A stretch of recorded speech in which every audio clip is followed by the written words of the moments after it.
Hello, everybody. Hello, and good evening. Welcome to E2E, Experts to Experts. Okay, and today is our first show, and it's my privilege to introduce you right now, to welcome you right now, and thank you to allow me to come in your office, to allow me to come in your house, to allow me to come wherever you are. So please do me a favor, drop down in the comments wherever you're watching us. If you're watching us from Facebook page, if you're watching us from LinkedIn or YouTube or Twitch or Periscope, wherever you're watching us from right now, drop down a comment and tell us where you are watching us from, which part of UK, which part of the world are you watching us right now. And it's my privilege. I'm so excited. This is a dream coming true. And I'm so excited to introduce you our first guest of our show, Expert to Experts. Okay, this show is being designed to bring you the world's best experts, and especially in a time like this, we need to feed our minds, we need to equip ourselves, and we need to model. If somebody else has done something in an amazing way and has had success and is an expert in an area, we should learn from them, we should challenge ourselves, and we should allow ourselves to expand.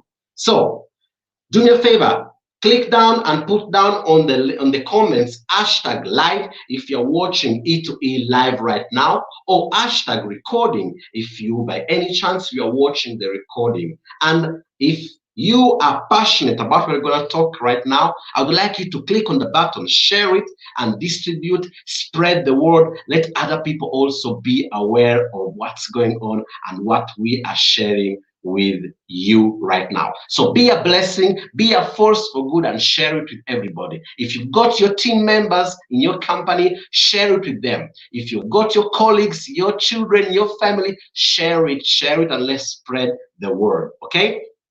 So as I'm waiting for other people to join in and drop down the comments, I'm so happy to introduce you my guest of today. And he's not only just a simple guest, he is my mentor, he is my coach. And when you do coaching, you build a relationship for the success of your clients. So what happens?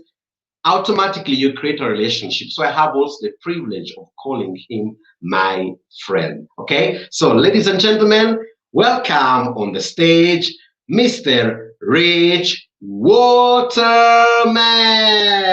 There you go. Welcome, Rich. Glad to see you. Oh, thank you, my friend. What an introduction, eh? Well, let's make sure that we deliver an hour of content to match the quality of your introduction. Really looking forward to it tonight. Absolutely, absolutely. So excited to have you right now in our office and with us and serving so many people. Okay, so Rich, me and you, we know each other because you have been working for several times in the past years, and your service and your added value have been a milestone for me to progress and do what I'm doing right now. So if I'm serving so many people right now, it's also definitely because of your help and support.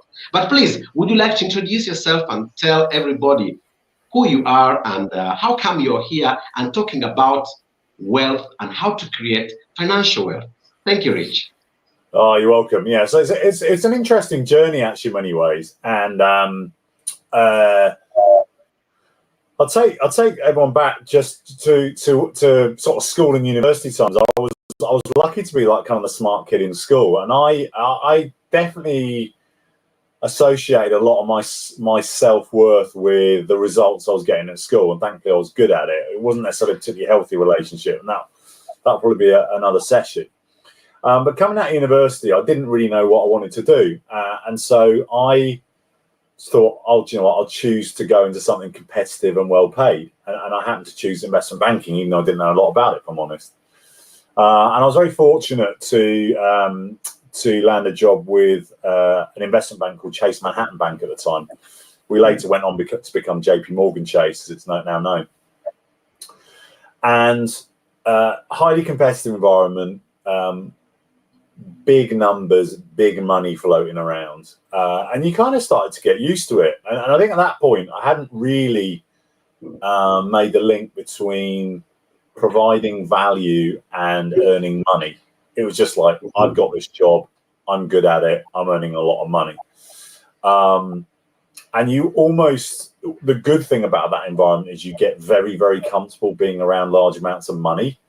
And though, even though investment bankers maybe not got the best reputation, some of it deserved, what it is really is providing a service, actually on a percentage basis, a very, very good value service. Just the amount of money flying around is huge. So you just get used to millions, tens of millions, hundreds of millions floating around. I think the highest amount of money I ever helped the bank make on one deal was £11 million in one day. And as a banker, obviously you start off on a decent salary, decent graduate trainee salary, and very quickly you're moving into sort of six figures plus in terms of salary and bonuses. So you almost start to get a little bit immune to it in some regards. But that was a good start for me in terms of like my relationship with money. And some people out there, I think the number one message I would want to get across initially is money is just money. Like, so money originally came about to evolve a bartering system from medieval times where people would swap, grain for sheep or pigs for corn or whatever.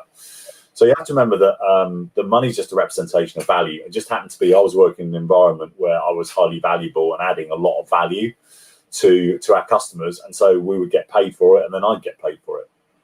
So one of the things I notice consistently is that people that are wealthy generally have a very good relationship with money. They attract it, and they also keep it. And I also met numerous people who are not good at attracting money. In fact, they push money away.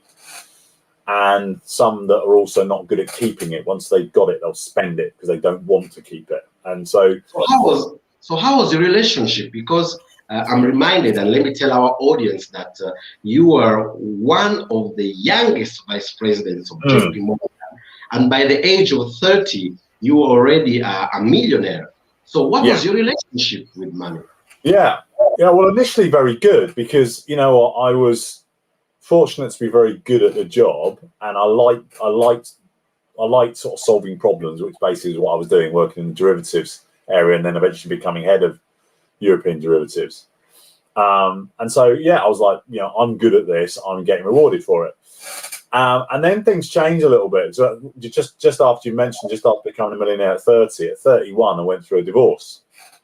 Because as well as all the owning lots of money in banking, I was also super stressed, very unhappy, not really myself at weekends, definitely not evenings at home during the week, like just trying to survive, really. So went through a pretty messy divorce when I was 31. I had 4 kids at the time as well. And you know what, looking back on it, I'm on good terms with my ex-wife now, and it's just like, do you know what, I don't blame you at all. I was pretty grumpy. And my brain then formed a link between divorce / pain linked with money. And I remember very clearly after I got divorced making a promise to myself saying, I don't want a lot of money anymore. Or I don't want a lot of money coming in anymore. I just want enough so I can earn enough to pay the bills, have a couple of holidays, look after the kids. That was it. And I created that. Very quickly. And I remember after I joined the Tony Robbins environment, when I was a participant initially, I stood up at the start of 2007, so about 5.5 years after my divorce. And I told a story about creating a life where I didn't want a lot of income, but I was happier. And I was. And I got a big round of applause. And then I went, unfortunately, I'm earning the money that I need in a day and a half a week. And the other 5.5 days, I'm not doing anything, and I'm bored out of my skull. So it was that moment that I realised that, there wasn't a reason to hate money. There wasn't necessarily a reason to love money. Money's very useful, right?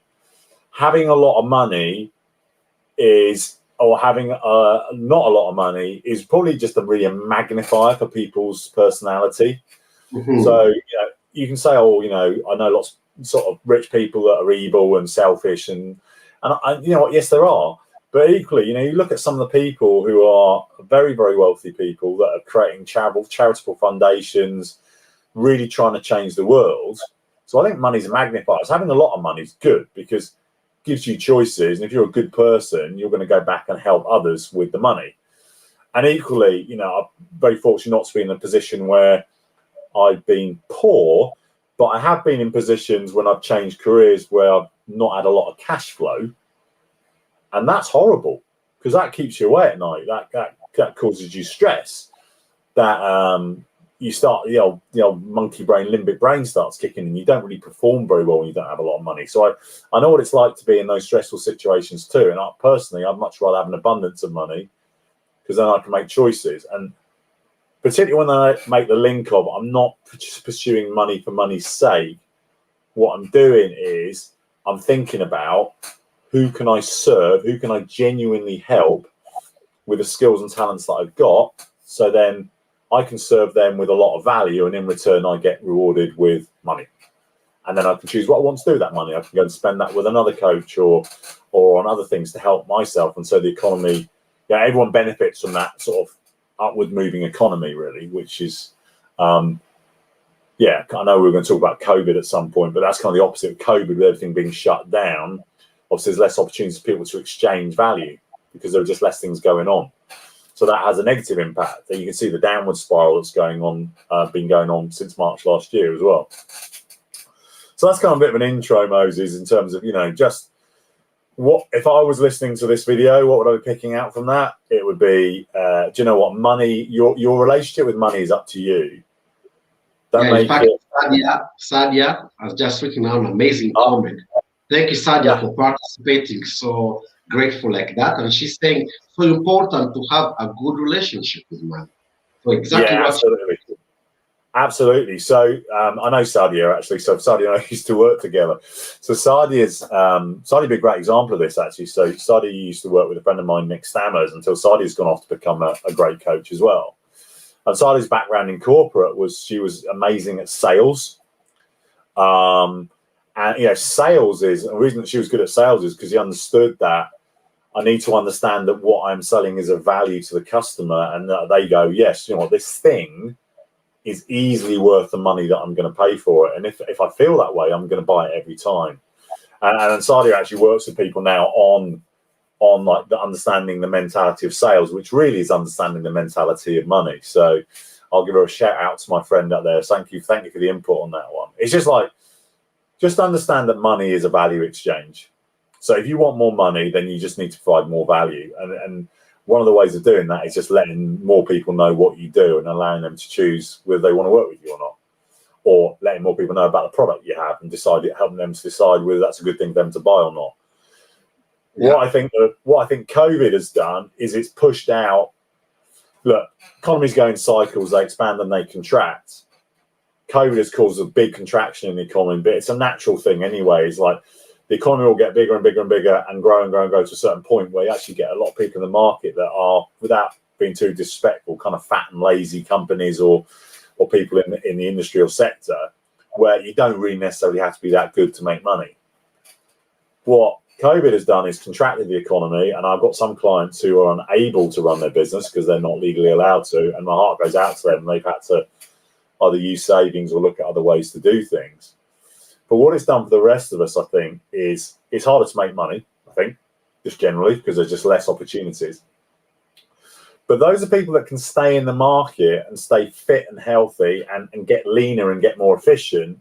You actually can definitely sustain the income from pre-COVID, which is what I've done. You can do what my cousin's done, where he's actually massively grown his business through COVID.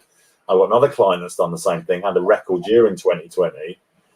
But they've done that through really thinking about what am I great at, who could I work with, refining the offer, getting better at providing value, and talking to the right people about whether that value will be useful for them, and then getting money in return. So what happens is the market gets shaken out, and then the what's left is leaner and fitter. So when the market now expands post-COVID, those that are still in the market are going to be in a great position to actually make a lot of money, because there'll be more people looking for what they do, and you'll be better at communicating what you do.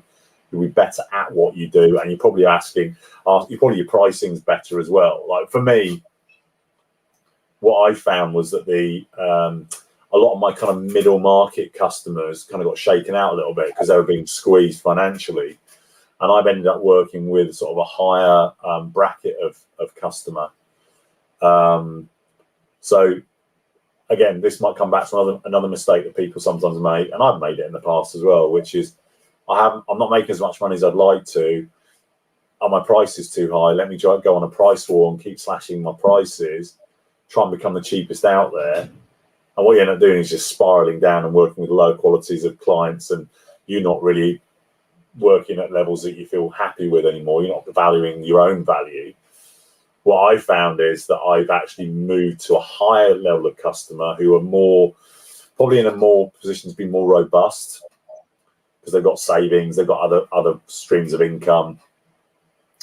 And so actually, I would say my average, I don't normally look at hourly rate for coaching, but if I did, my hourly rate of coaching has gone up during the period of COVID, because those are the customers who are currently willing to pay. So it is thinking about who can pay for my coaching right now. Yeah. I don't know what about you guys, but I'm taking notes. I speak every week with Rich, but every time there's always some more value. So I've written 2 points. So it's good to ask a couple of questions like, what am I great at? And who out there can pay? So Rich, do you believe that right now in 2021, with what's going on with all these shutdowns and everything, it's still possible to create wealth? Do you believe that? Yeah, and I've seen multiple evidence of it. So I've got three people that I talk to on a regular basis who had record years, and by record I mean like a big 2020, like significantly higher than any previous year. It's just thinking about, given what's going on, where is the money? So one of the things that I've come back to a lot, and on Thursday when we do the workshop and the Q&A, which I know you're going to mention later, I'm going to take people through my version of a reasonably well-known tool, but I've adapted it for more of a workshop setting. And the tool's called Ikigai. It's a Japanese tool called Ikigai. And in that tool, you think about 4 circles that all overlap, and then basically in the center is kind of your perfect thing. And what you just mentioned is exactly that. So in 2020, and definitely moving into 2021, the first circle is what you're passionate about. Now, I've changed that slightly to what are you aligned with, so therefore, what are you passionate about? But if you want to stand out, because there's more competition, there is, to earn money is generally, I think, probably harder, is like, how are you going to stand out? And by the way, a lot of people have given up, so that's already improved your chances, because people are just gone, can't earn. They told themselves, I can't earn money, right? So they dropped out. So that's good for you if you're still in the game. If you're being you, bringing more of you to your business, like bringing more personality, more warmth, more embracing the relationship with the customer more, that has to be a good thing. So passion circle of Ikigai is important. And then strongly related to it, and in our business modes, as you and me, coaching, speaking, mentoring, etc., these first 2 circles are strongly overlapped. So the second circle is, what am I great at? So pre-COVID, you could probably earn decent money not being particularly good at something, and also not being that passionate about it. I think right now, for you to earn really good money, you've got to be really passionate about what you're doing, and you've got to make sure you're doing stuff that you are great at. In fact, I would actually change that to extraordinary. What are you extraordinary at? And just focus on that. Because very few people can compete with extraordinary. And I'm still using the word compete a lot, because that's kind of a good reference frame for people. Like, I can understand that there are people out there and I'm competing for customers. I would actually encourage you more during COVID and beyond is actually collaborate as much as you can, as opposed to compete. Look for collaborations. Because the reality is, if you look at the number of coaches in the world right now, just using our industry, there are more than enough customers for all those people. It's just that, so any coach that's out there promoting coaching, you should be cheering them on, because what they're doing is raising the awareness of the benefits of coaching. And so more people go, yeah, I should get a coach. There are more than enough people for every coach to have a great business, because you know what, to build a decent coaching business, if you've charged the right amount of money, you only need 10, 15, maybe 20 clients max. There are more than enough other people doing other things in the world where every single coach could actually have a really good business. Yeah. The third circle, which I think is one of the most important ones, particularly in this current environment where some people are feeling financially stressed, is what do people need? So again, in the past, you see a lot of people pushing services and products because they think it's a really good service or product. And I think that it's putting the cart before the horse. What you need to do is to go, right, let me go out there and look at what's going on in the market right now and what do people need. So we've got I'm sorry I can't pronounce your names, it's in Bulgarian, but someone's asked a question about Milena, yeah? How sharing tips about how to become a millionaire. So Milena, if I was going to share one tip about how to become a millionaire, it's this. And it relates to this circle. So my mentor, Keith Cunningham, who's an amazing business coach, amazing at growing businesses, selling businesses, anything to do with business. He's got a very simple formula. And if you follow this formula, you will become a millionaire as long as you stick with it, which is find out what people want, which is the third circle of Ikigai. What do people need? Find out what people want, go and get it, and give it to them. Most people are quite poor at finding out what people want because they just think, oh, I'm really good at this, so I'm just going to push that out there and people will buy it because it's good. It doesn't really work that way. You need to work out what do people want. You actually probably need to sell to what do people want and then give them what they want, so you deliver on your promise, but also give them what they need. Selling to what people need is quite hard because it's not always sexy. Find out what people want, go and get it, give it to them, and then give them what they want, give them what they need. If you can do that on a consistent basis, you will become a millionaire. Richard Branson does this all the time. He's constantly looking at what do people need. In fact, he's looking at what do people need where they're not being serviced very well. So that's why he went into the train industry, why he went into planes, why he went into banking, because he saw there was an opportunity where they were not being served very well, in his opinion. And mostly he's had, not always, but as mostly had very, very good success. And all Branson does is he goes in there, finds out what people need and goes, do you know what, that's not really being served very well at the moment. Let me go and get it and give it to them in a way they've not experienced before. So it's often about how you do it as much as what you are doing. So you don't need that genius idea to be a millionaire. What you need to do is to meet people's wants and needs in a way they've not experienced before. The fourth Ikigai circle, by the way, is will people pay? So sometimes people have a need or a want, but do you know what, it's not important enough for them to want to pay for it right now. So I think during COVID, these last two circles are massive. Like, really make sure that you're tapping into what people want and need, because otherwise right now, with a lot of people, money's a bit tighter, they will be very careful what they're spending the money on. So that's the fourth circle, which is you want it to be a big enough need that people are going to pay for it. So again, big mistake in our industry that I see, Moses, is people trying to sell high volume, cheap products when actually they haven't got a very big list or following yet. That's because they think, oh, it's easier to sell a cheap product. It's really not, because what you end up getting is you end up working at the low quality end of the market. And so in my opinion, it's just as hard to sell a low quality product to a low quality person. I don't mean that in an offensive way, but just know someone that doesn't have the standards yet. I've personally found it's much easier to sell, say, a high ticket one-to-one coaching, thousands, tens of thousands of pounds, if not hundreds of thousands of pounds. Sell one of those to a high quality person is easier than selling thousands of products at, $10, $20, $50, whatever. So don't think that cheaper is easier. In my opinion, if you go cheap, you've got more competition. If you go high price, high quality, high customer service, high customers, there's less competition, which is very much how my business has moved in last year. I could talk forever, but we've got a question from Topka there. I can see that's just come up. Yeah, that's a good one. Shall I answer that one?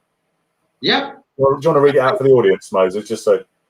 Yeah, and then just to pre-frame to the Yeah. audience who's watching us, we have a special gift for this month. Okay, this month we are allowing to have on Thursday at 7 UK time a Q&A with our guests that will be there on Monday. And from the month of March, Thursday will be closed to a limited number of people. I will tell you more later. So if you've got other questions, if you want and we are able to answer them, great. If you're not able to answer them, those will be the first things we will answer on Thursday, 7 p.m. Go ahead, Rich, please. Yeah. So, and remind me, I'll come back and talk about why I think what you're doing with the E2E is so important. I'll talk about that towards the end. So Tolka's question is, what do you do when your business has been badly affected by COVID? What can business owners do? Okay, and this is basically what I've been spending my time since March last year is working with business owners to make high quality decisions. So one of the biggest challenges with COVID is that it was such a sideswipe, such an event or series of events that we've never experienced before. Probably some of the Asian countries have had some reference to it because of some of the previous epidemics like SARS and things like that. But certainly in the UK, like this is unprecedented. So we've never seen it before. So the first thing actually to do is to improve the quality of our thinking. So it's actually a lot of work I'm doing with business owners is moving them out of panic/fear mode into where we call it the monkey brain or the limbic brain is basically just agitated and wants to be calmed down. You can't make very good decisions from there. We tend to make very impulsive decisions from that space. We tend to make very fear-based decisions from that space. So the first bit actually is getting to a point where you've actually got genuine choice and you're actually thinking through what your options are. And generally what I've found there have been a number of sort of clear pathways for businesses that I've identified over the last few months since sort of March last year. So the worst case scenario would be what we do, we cannot do during this current period, and the skills and ability within the business are not easy to apply elsewhere. So actually what we need to do is to shut everything down and minimize expense. And that is actually a legitimately good thing to do. Particularly if you've got like a hospitality business, for example, in this year, yes, you got a few grants and loans from the government, but it's not near enough to keep any reasonable sized business going.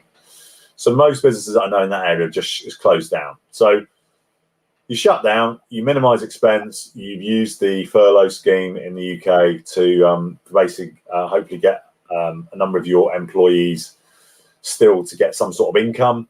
But unfortunately, there have definitely been cases where people have gone, look, even then, I'm actually going to have to make some people redundant. It's a horrible thing for people to do. But actually, ultimately, what you're doing is giving people the opportunity to go and earn money elsewhere.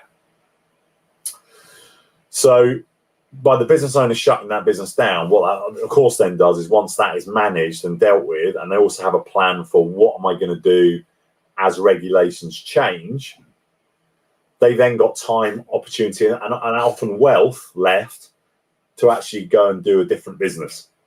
And that might be a business they keep going even when COVID stops and we can go back to normality, whatever that is.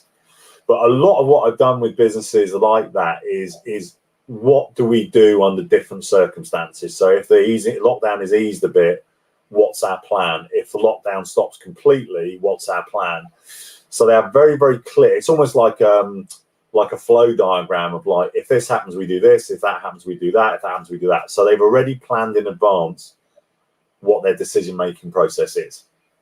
So that's kind of worst case scenario. And as I said before, it's heartbreaking for some business owners. They've had employees that have been with them for a long, long time. And it's, what, you're better off if you I've seen some business owners get close to being bankrupt themselves because they want to keep paying their staff. But obviously, if you go bankrupt, then it's over for you and your staff. So you're not doing anyone a favour there. You're better off trying to furlough as many as you can. And then furlough, by the way, for those who are not in the UK, is just the government pays normally about 80% of the salaries.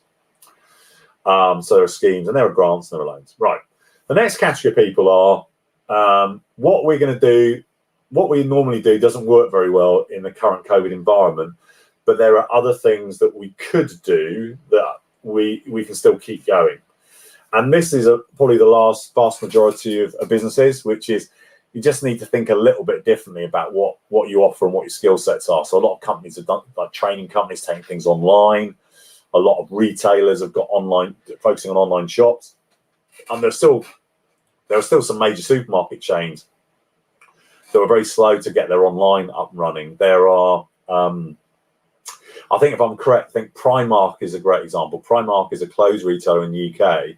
And if I'm correct, they don't have a website, which I think is insane, because it's like, Primark will get loads of sales online because people have got less money. So they're probably more likely to shop down that end of things. But they've chosen for whatever reason. It's too complicated, maybe. They weren't in a position to pivot into that. So you hear this word pivot a lot, which is probably where I've spent most of my time as a business coach in the last few months is what else could we do? Given what we've got a feeling there's something that would work, but what else could we do that work? And maybe not earning quite as much money as before. So, I mean, there's a lot of coaches that I work with are doing what else can we do? Like a lot of my clients don't have businesses, so I can't coach them anymore. Some of them said, I feel I should keep on paying you. And I went, well, what's that going to do to your business? And with some it is, yes, I've got enough savings to keep paying you so I can work out the strategies. With other people, it's like, no, do you know what? You actually just need to stop paying me, even though we've got a contract, because otherwise your business will go to the wall because you keep on paying people. So this is the important bit, which is being creative about, okay, so as a coach, can I create online programs? Can I do stuff on Zoom? Can I do group meetings on Zoom? Can I do group training on Zoom? Can I use platforms like Thinkific or Kajabi to create courses? Maybe I do have courses that are lower price and more accessible for clients. In my case, my one-to-one went to a higher level of client. I was like, right, let me take it up a notch. That's where having a coach is useful, because you can get more creative with what else could I do. And then the final category of customers, and this is where it's important to realize that, is there are massive, massive, massive opportunities if you're able to move into them, like, PPE providers, like face masks, gloves, coverings for people, making businesses COVID safe, screens, hand wash, soaps. I've seen like the vaccination stuff is all going around. Okay, well, do you know what? They need to be carried in something. So I at the start, I saw a lot of my friend's a doctor. They were making their own, like, carrying things for the little vaccine vials. So there would have been an opportunity there to create something there. So there are some businesses that are naturally positioned for that anyway, and they made a lot of money. And fair play, that's supply and demand. But they are constantly look for opportunities where you've got the skills and ideally you're passionate, or maybe more accurate, it's more aligned with who you are as a person, where you think, hold on a minute, this is where you need to rise above fear and panic. You need to rise up a level, going, what's really going on here for people?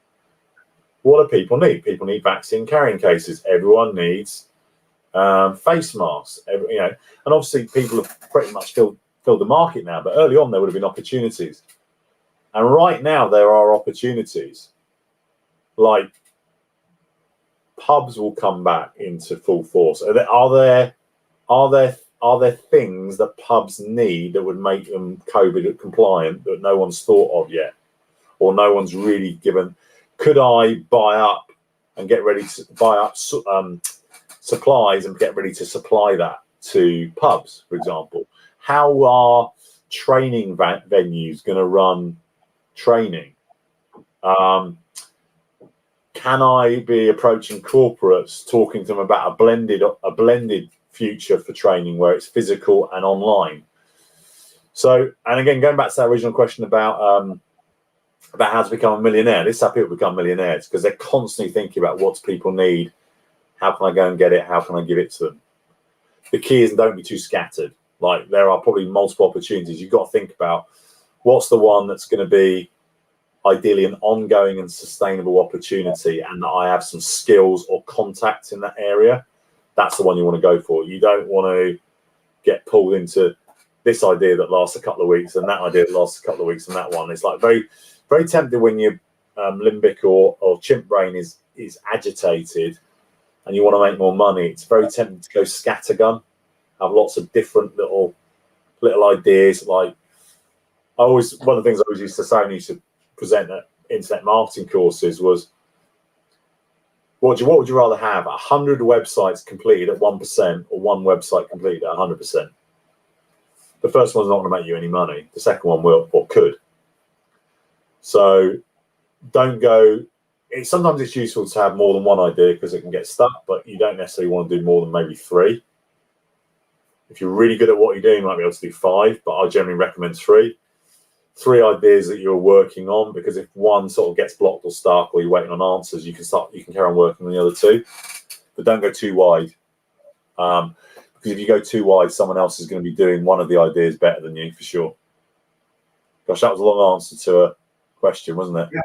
Yeah, absolutely. And now I have one question which I believe the audience may be interested in getting right now is, and I wrote it down, is where does it go wrong with people when it comes to creating wealth? Where does it go wrong? Great question, Moses. So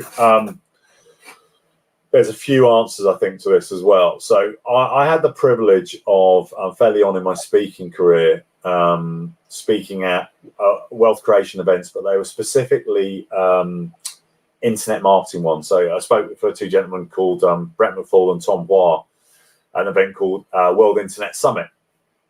And I was the mindset guy. I come and speak about mindset and how to build a business, as opposed to trying to chase the latest Twitter idea or Facebook or webinars or whatever.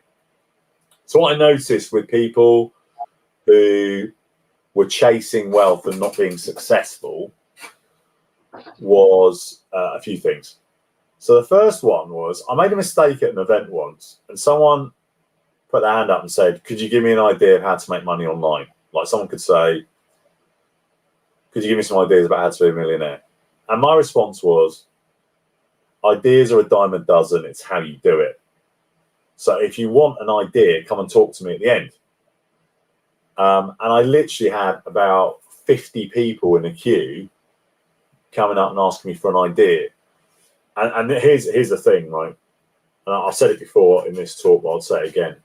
It's usually not the idea, unless you come up with something that is genuinely groundbreaking and world beating. Like, I mean, Tesla will be an example of that, right? Tesla were very early to the market with really high quality cars that ran on electric power. But there were other ones out there, just they were really good at positioning themselves in the market.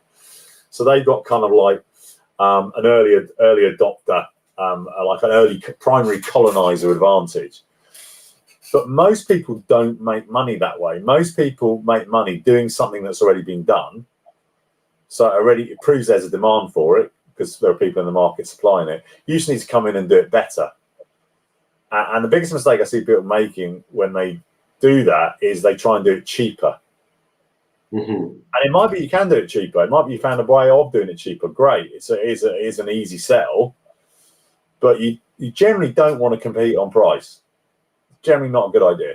So that's number one, is like, just think about how you are doing your business and let go of being the cheapest. Often you want to be, like, as a coach, I definitely do not want to be the cheapest. Like, there are clients that I work with now, they would not work with me if I was cheaper than the price that I agreed with them, because they would mistrust or distrust my quality because I'm too cheap.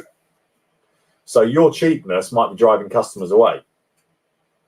If you are able to provide high quality, if you've got that natural standard within you, or you think you can develop it, or you've got a network of high quality, or you've got references in your family or your past or your friends of doing things at a high standard, go that route, because it's very, very hard for other people to compete with you.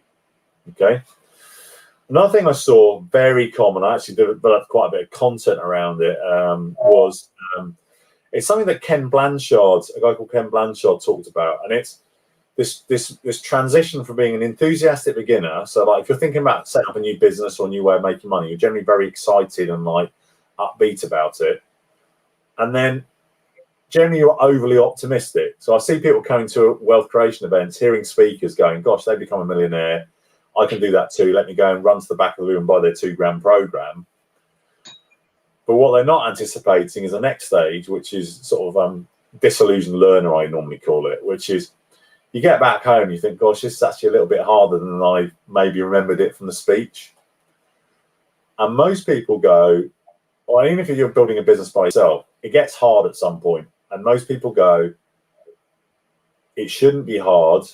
I must be doing something wrong, or I'm wrong. I should stop doing this and I should go back and do something else new. So you just get this flicking back and forth between being enthusiastic again and looking for the next magic button or magic bean or shiny pearl or whatever you want to call it.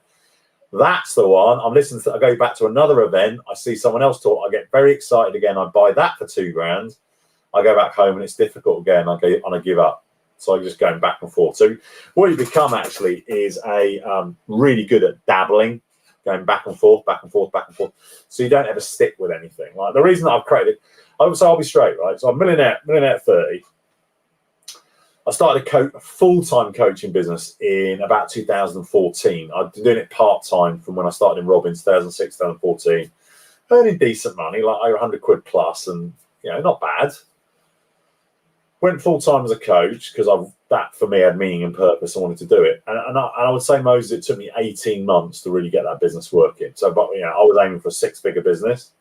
In my case, I struggled like hell. I nearly gave up at least 2 or 3 times because it was hard. But it's hard. It is hard, right? Just because it's hard doesn't mean you're on the wrong track. Exactly. You will know if you're on the right track. Now, that is another one mistake that people make, is they get too attached to one way of doing it. You and I have talked about this, Moses. Like, you know what? Whatever you do, it's smart to offer that into markets where people have wealth to pay that, and some are going to be easier than others, right? Even use like Bulgaria as an example, right? Bulgaria doesn't, as I understand it, doesn't have a lot of personal development provision right now, so there's not massive competition. But the wealth of the country is still coming up.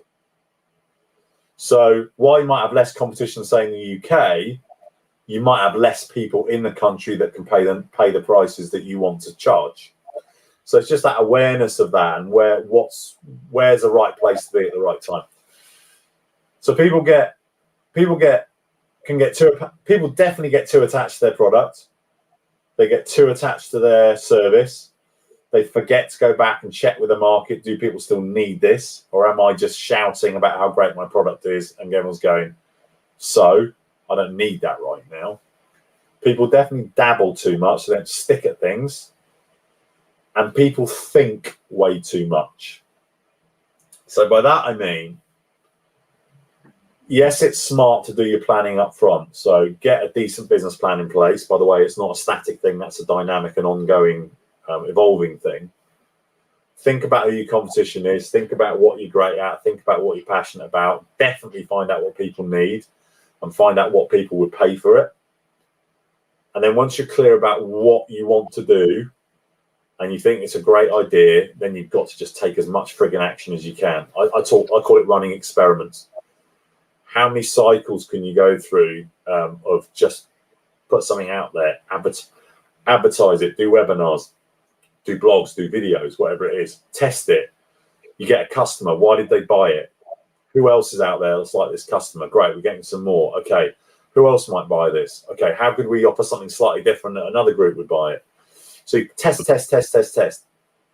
And then the key then is to have time in your week. I call it thinking time. Again, this comes from my mentor, Keith Cunningham. Have time in your week where you do step out and think about your business. I do mine on a Sunday, but you do whatever you want. Think about your business, reorientate, and then action in the week. Action.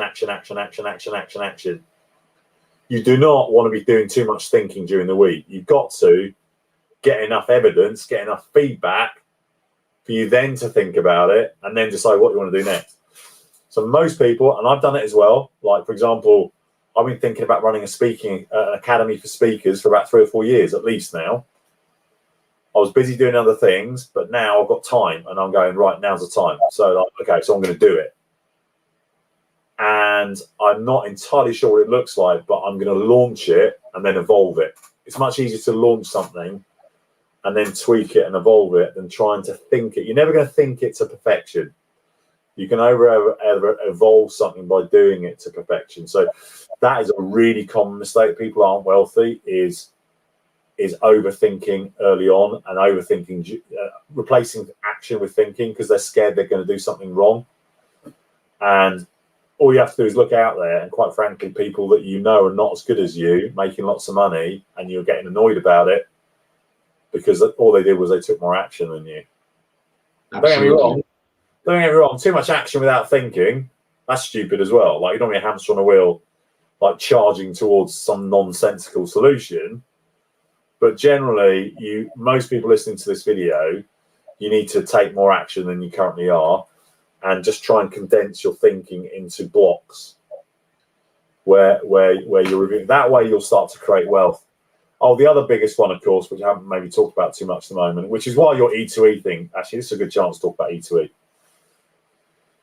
The reason that most people are not very wealthy is because your peer group sucks. You're hanging around people that don't have great references to wealth either. So the best thing you could do would be for you to start to become an example of how to be more wealthy, and actually showing them that money is not evil and that rich people are not swines or evil. And the way to do that is to hang around more wealthy people. So through me speaking on stage, I've got a really good speakers peer group. Through me doing Tony Robbins, which I left earlier on this year for Tony Robbins. I haven't talked about it too much, but that was an evolution of peer group because I wanted to do more my own thing, and that peer group wasn't one that I wanted to spend a lot of time with anymore. So actually, being very deliberate about how you choose your peer group is a big part of wealth. So, for example, one of my more recent clients is trying to raise funds for different projects. And one of the reasons that we started working together is because of my network. So I'm connecting to people that are worth tens of millions or hundreds of millions of pounds who could be investors for some of the things he wants to do. He's also, this new client is also an amazing, lovely guy who's really focused on contributing. In fact, his first word to me, and he's already very wealthy, his first word to me was, how can I contribute more? And that's a really good question for generating more wealth. How could I contribute more? But yeah, if you're trying to create wealth, as Topka's posted there, thank you for doing that, Topka. If your peer group does not have good wealth references, it's a bit like swimming uphill. It's one of the reasons that, I'm going to be dead straight, right? One of the reasons that I work with Moses, one of the reasons that I was really happy to come on this call with Moses is I was speaking at a Marcus Di Maria event. Marcus is a really nice guy that we both got into his environment. And I started speaking for Marcus because of my investment banking background, and also I could speak a bit as well. To be fair, I learned a lot from him about speaking. Really good values, really nice guy. Investment Mastery is his company. Let's give him a plug. Like really good company, good values. Anyway, Moses is in the audience, and I honestly I can't remember the last time. I'm not sure I ever have seen someone in the audience with better energy than Moses. Moses said, "I'm gonna work with you." And you worked in a restaurant at the time, didn't you? Yeah. And so here's another clue: if you want to be more wealthy, raise your energy, because that becomes magnetic. So I'm like looking at this guy going, "Hold on, you work in a restaurant, you want to work with me? How's that going to work?" Because and fair play, at that time you just found the money. We spoke once a month, I believe. Right, I'm going to do it. So there's another clue for wealth creation: commitment. I'm going to do this. I'm going to work with Rich. And then you shifted into doing commission-based sales, right? Became the record salesperson within 1 or 2 months, if I remember correctly. You can tell the story in a minute. Energy, commitment. I gave you a couple of pointers in terms of how to do it, but you found your own way of doing it. Energy and commitment. And we started working twice a month rather than once a month. And so you got to want it as well. You got to go, look, I'm not a massive fan of the whole. Must I love Gary Vaynerchuk? I think he's an amazing guy. I'm not a massive fan of hustle and grind. I'm more than happy to work hard, but I like to work smart as well. Gary Vaynerchuk talks about not seeing. One of his favorite sports is basketball. When he said he's not seen an NBA game, American professional basketball, he's not seen one for 6 months. See, I'd never do that because I'm like, me watching basketball, that feeds my soul. It would nourish me if that was my favorite sport. So I think for me, a balance of nourish yourself, feed yourself, get the sleep you need. If you want to remember the 4 a.m. club, getting up at that time in the morning because it's quieter and you can do more, you better make sure you're going to bed early enough to get your sleep in, because if you start to sleep deprive yourself, you're going to be screwed. I personally, actually, I'm the opposite. I work really late, so I'm up till midnight, 1 o'clock often, because that's when my brain starts working. Exactly. So I get up at like 8:39 sometimes, right? But I'm getting my sleep in. That's important, actually, understanding the rhythms of when you think best, when you work best, in terms of considering how you want to work. Because creating wealth, there is not one way, there is not one template that fits everyone. Like, some people are going to be great at property, some will be great at trading, some will be great at coaches and speakers, some will be great at products, some will be great at services. Do not believe anyone that tells you there is my way is the best, the one and only way to create wealth, because that is absolute nonsense. And that was the most politest way I could put that. Absolutely. And thank you so much for what you're saying, because this is so vital. It's so important, because most of the times people think that it's so easy. I get one pill, one formula, and I apply it. You need to always drop this down if you'd like to. You need to always change approach. If something is not working, change approach. Make it suitable to yourself. Create your own wealth on your own terms. Okay, so what you said, Rich, of if somebody gives you this is my way, this is the true way, well, get away from that, because you need to build your own true way. And the best way is to try, test, adapt, shift, modulate, design it around you. Okay, now, Rich, obviously, time is running, and I want to keep my word with my audience and make sure that they have the right value, and we respect their time as we respect also your time. What we are doing right now is that every single Monday, we are going to have a special guest. Okay, and by the way, Rich is an expert in creating wealth. Okay, when I say an expert in creating wealth, okay, there's wealth which is financially, and he has just spoke about that. There's wealth which is emotionally, and he said that he was millionaire 30 years, 31 years, he went through a massive divorce, and he lost some of it, and he had to rebuild back that level of wealth. And there's also wealth time wise, and he has just shared how he manages and schedules his time, when he goes to bed, when he goes to wake up. So when you talk about wealth, it's not only about money, because if it's about money, okay, you will end up being broke emotionally and in your social relationship and your social life. So what I'm going to tell you is this. The concept of expert to expert is basically Monday. It's open for everybody, and everybody can join, because we want to add massive value, more than anybody else. That's the innovation we are doing at Kaizen. Me and my team, we are committed to add massive, tremendous value to you. Okay, and then Thursday is going to be a closed group where we can just go on and intimately spend time with the guest speaker, ask questions, and have an intimate workshop, closed, session closed for only the members of this closed group. But I have a gift for you. February is the best month of the year. Guess why? Because it's my month. So because it's my month, I was born in February. For all the month of February, Thursdays are going to be available for each one of you. Okay? And I have a gift.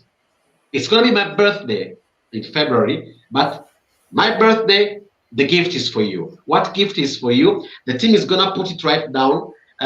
You have the chance to subscribe for the closed group at an amazing price value for what you will get. Okay, so right now there's a membership. If you subscribe in the month of February, okay, you will pay every single month only £17, And 17 pounds, what do you get? You get peer group, as Rich talked about. You get access to an expert where you can ask direct questions and he can help you and support you. And then the most important thing, you get implementation. You can implement what has been taught and what you have learned on Monday. Okay. After this, in March, the group will be closed. Okay. No more access on Thursdays, and the price will rise up significantly. So the team is putting the link for those of you who are on Facebook. The team is putting the link right now. Okay, so you can join in and subscribe, get in, take action now. And for those who are on LinkedIn or other platforms, as soon as the live is over, I'm gonna put the link there so you can get more information. Now, Rich, on Thursday, you're going to be with us. It's going to be open for all of you, and you can ask questions to Rich. Okay, so Rich is going to go more in the details and is going to show you exactly his tailored formula that can help you to create financial wealth even in this time. Okay, deal done. Great.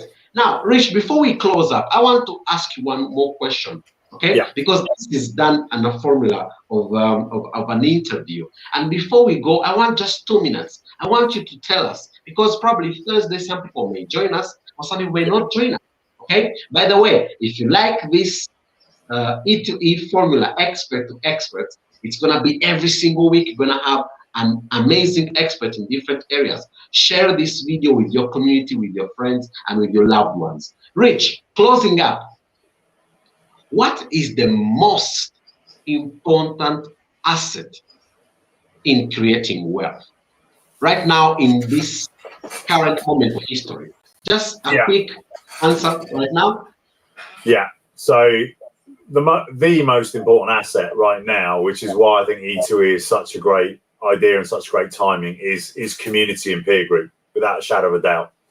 It is the most important thing. And this is why on Thursday I'm going to talk about what you need to think about in terms of understanding yourself better, but also how do you create communities, how do you go and look for communities. And that's why E2E so well timed, because you're getting high quality people, presenters with very high value. So let me be very clear, if you go through my Facebook page, you will see I do not promote many things. I'm promoting this because it's really well timed and really needed. And also I'm promoting this, helping Moses and Totka promote this because of who they are as people. So be around groups that are high value, that have high values and high morals. And Moses touched on it, which is then also a group that's going to help you to implement. So the biggest challenge, if you want to create change in life and create more wealth, you need to have really high quality information, but you also need help to implement it, because you're going to have to change some habits, change some patterns. And that is much, much, much, much, much easier if you're part of a high quality community that are all moving in the same direction.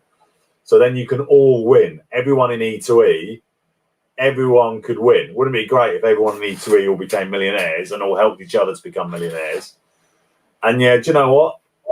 There aren't many communities like that, but this could well be one, because I've never seen anything where there's so much focus on high quality, high values and implementation. So let's help each other to become wealthy. It's not like I win, you lose. It's like, let's all win. That's it. All right. Thank you so much. Let me just remind the audience that on Thursday, wait just a second. On Thursday, we are going to be live with a Q&A with Rich. Thursday live Q&A. And I'm just so you know, I'm going to be sharing 2 key tools, one of which is my identity matrix, which most of you will never have seen because it's mine, to help you understand how to create more wealth. And the second thing is I'm going to run through what I call Ikigai Plus, which again you won't have seen because I made it up. But 2 key tools to help you generate wealth, starting from Thursday. And then you can ask me questions about anything. So on Thursday, I'll answer as many questions as I can in the time. And if there are more questions that I can't answer in the time, I'll answer them afterwards. So you put a question in Thursday, I will answer it at some point. All right. Amazing. And Rich, we are so glad to have had you as our guest of this show. and you are going to be one of the resident speakers in our show. And thank you so much for being with us right now in this journey. We really appreciate it, and also the audience appreciates it. And if you appreciate it, send some hearts to Rich right now. Thank you so much, Rich, for being with us. Your value, your integrity, and your knowledge are really appreciated. Thank you so much for the value. So we've got people right now saying thank you so much for the Oh, value. thank you. Thank you so much for what you have shared. Thank you so much for the impact that you have brought in. And definitely, we are both of us on a mission, okay? Both of us we're on a mission on making sure that people live the wealthy life financially, emotionally, and time-wise that they deserve. And surely this is just the beginning of this journey. We are gonna have Rich more often as our guest and adding more value. Take advantage of the offer that we are giving you right now. Share this, bring in your people, your family, your friends, and be a force of good, exactly as Rich has been a force for good to impact, to add more value, and to help you. We have also Lucia saying thank you. Thank you so much. Thank you for everything. And stay tuned. See you on Thursday, 7 p.m. Rich is gonna spend some time, gonna do a mini workshop adding more value, showing you some of his strategies and tools to create financial wealth. And then he's gonna be available for you for any type of question. Q&A is gonna be there live for you. Thank you so much. Live strong. Love you, and have an amazing rest of your evening. Thank you, Rich. Thank you, Moses. See you, everyone. See you Thursday. Bye for now. Yes, Thursday. Bye bye.